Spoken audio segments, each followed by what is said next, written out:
Day 5 ప్రయాగ్రాజ్‌లో మేము start అయ్యాము. Early in the morning. అక్కడ నైట్ ఆగిపోయాం కదా! సో, అక్కడ నుండి బసెస్ ఉన్నాయన్నమాట. అక్కడ స్టార్ట్ అయితే సో, ఘాట్‌కి దగ్గరలో దింపుతారు అని చెప్పేసి అన్నారు. సో, అక్కడ నుండి మళ్ళీ వాకింగ్ చేసుకొని వెళ్ళాలి. ఇది స్టేషన్ మీద నుంచి వెళ్ళిందనమాట. సో, వెళ్ళాక కొంచెం ముందున ఆపేశారు. ఒక 7 కిలోమీటర్స్ అని చెప్పేసి అన్నారనమాట.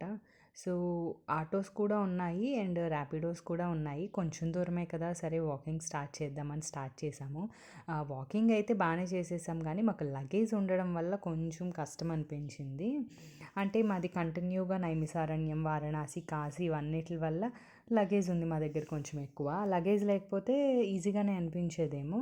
కొంచెం టఫ్ అనిపించిందనమాట. బట్ అలాగా మాట్లాడుకుంటూ అలా శివుడి గురించి అలా తెలుసుకుంటూ అలా వెళ్ళిపోయామన్నమాట.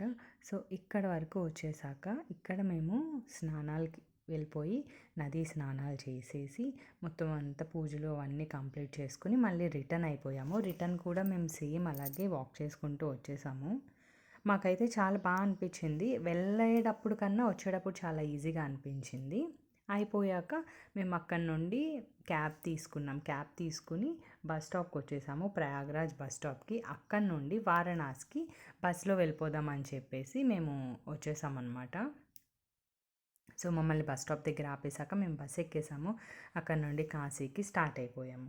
సో, మహాశివరాత్రి మార్నింగ్ మాకు ప్రయాగరాజ్‌లో స్నానం అయింది. సో, మహాశివరాత్రి రాత్రికి కాశీ వెళ్ళేలాగా ప్లాన్ చేసుకున్నాము. రోడ్ అంతా చాలా బ్లాక్ ఉంది. ఎందుకంటే శివరాత్రి అంటేనే ఇక్కడ చాలా చేస్తారు కాబట్టి, ఖచ్చితంగా శివరాత్రికి మాత్రం కాశీలో ఉంటే చాలు అనుకున్నాను నేనెప్పుడో. అది ఫైనల్లీ ఇలా నెరవేరిందనమాట.